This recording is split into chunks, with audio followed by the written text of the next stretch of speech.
Jekk il-ġimgħat li għaddew għall-Kumpanija Nazzjonali tal-Ajru l-Air Malta kienu ġimgħat diffiċli, kollox jindika li għall-ġimgħat li ġejjin u meta nkunu fl-eqqel tas-sajf, is-sitwazzjoni se tmur għall-ar u l-kaos mhux esklus.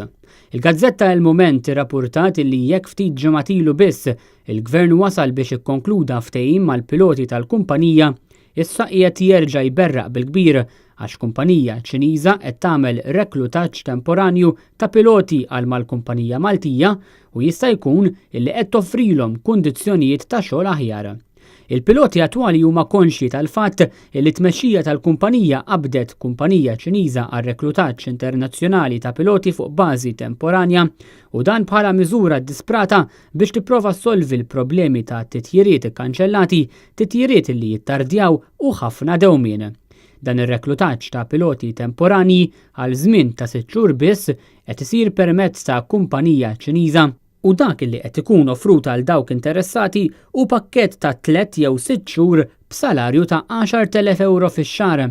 Naturalment, il-kuntratt jistipula wkoll akkomodazzjoni mingħajr ħlas kemm għal dawk li jkunu ngaġġati u anke għall familja tagħhom flimkien ma' benefiċċji oħrajn.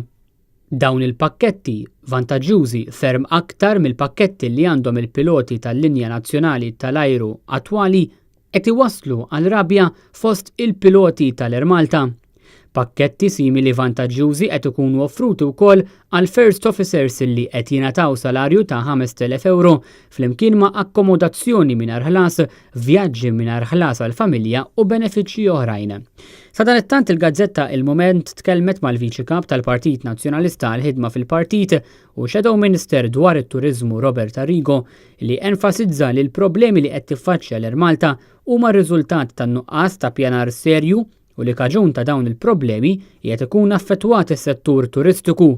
Robert Arrigo wera l-preokkupazzjoni tiegħu għal fatt li l-Linja Nazzjonali tal-Ajru li kienet gawdi r-rispett ta' kulħadd illum qiegħda fuq fom kulħadd minħabba dawn l-inċidenti kontinwi b'riżultat tan-nuqqas ta' pjanar serju u professjonali.